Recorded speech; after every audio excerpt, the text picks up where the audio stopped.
God alone. I'm living for God. Yes, I am. I'm living for God alone. I'm living for God. Hello, friends. I'm Dwayna Litz, and I think I'm going to finally be able to wrap up the saga of last year in this particular episode or segment. At the end of it all, I've seen God's faithfulness. I've seen the power of His word. The sheep scattered because it was a wolf, and they appreciated me. And my Sunday school teacher's wife called, and she said, "I'm sorry, Dwayna." And I said, "I appreciate that, but I'd already forgiven you. And if I ever see you and your husband again, it'd be my pleasure." And it was with tears streaming down that I said on that same Facebook page, because I knew the whole church was still reading it. I said, "I forgive you. I forgive you. For all that Jesus has forgiven me, I forgive you." And it was my love for Jesus and how the word spread. She loves Jesus more than she loves her singing. Did you hear that she left? She was the main soloist, but she said that she would rather have Jesus than be the main soloist. And, well, we really appreciate her love for Jesus. So they stopped being able to say that they stopped being able to show me love at all publicly on my Facebook page. But this is what I heard, because God wanted me to hear that, right? And some precious people called from Naples who had been in that church previously, and they said, "I just want to thank you because it's even gotten to us down here in Naples how you've stood for the Lord." And I said, "Well, if I had it all to do over again, I would do it all again." And they were a wonderful encouragement to me too. But takes courage to be my friend for real. You know what?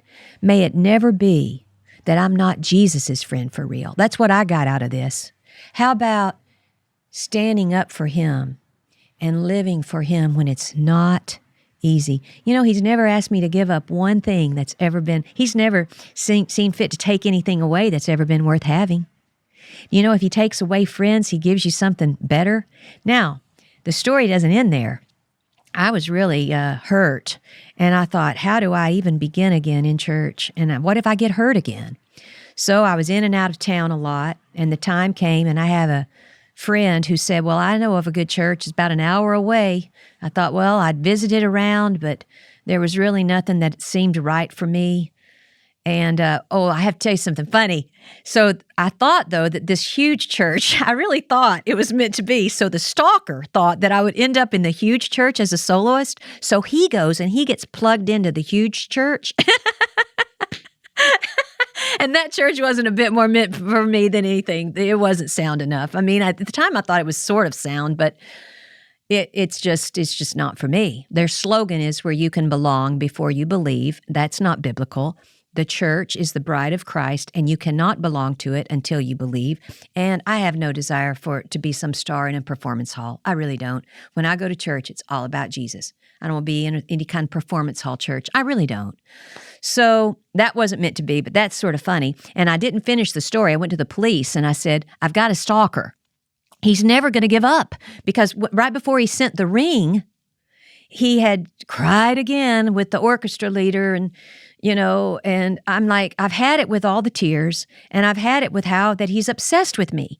So I said, "What do you do about a stalker?" And they said, "Well, you get a restraining order, but before that, you need to send it in writing to leave you alone." So I got an attorney. And he wrote him a good letter, and he hand-delivered it, and he also said, send him back the ring, send him back. I think he had given me some other little piece of jewelry or something. He had sent me a Starbucks card. Send it all back to him, and I'm going to write the letter, and I'm going to hand-deliver it, and we're going to put it in writing. So he shows up, knocks on the stalker's door, hand-delivers the letter, and says, she really doesn't want to do anything else.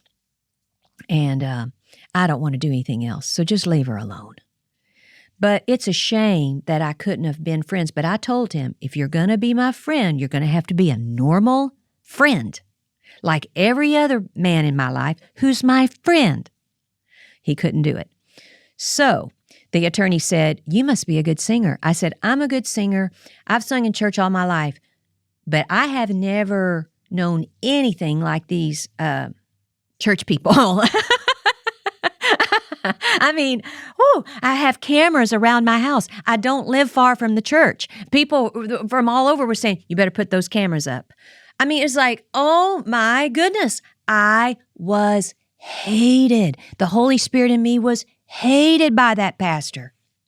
Well, you know what? With tears in my eyes, I said, I forgive you. I forgive all of you. And when you cross my mind, I'm going to pray for you because I'm a Christian. I forgive you and I love you. So I lived through it, but the end of the story is the best part yet. God is so faithful.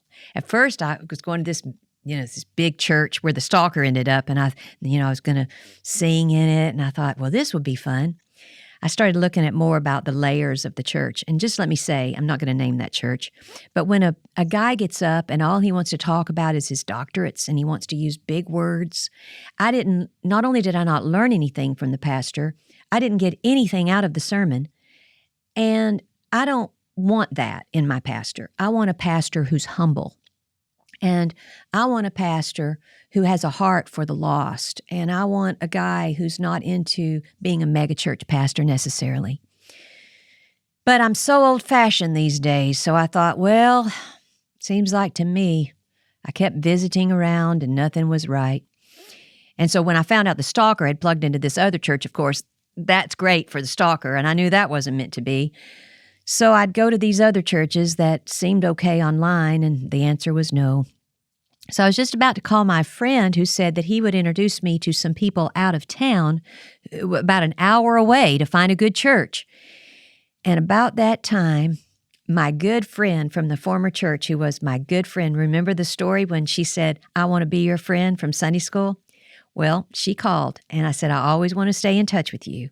And of course, she's in a new church now. Everybody has dispersed for the most part, and they're all in new churches, and people I've heard are continuing to leave. The last I heard is money is missing.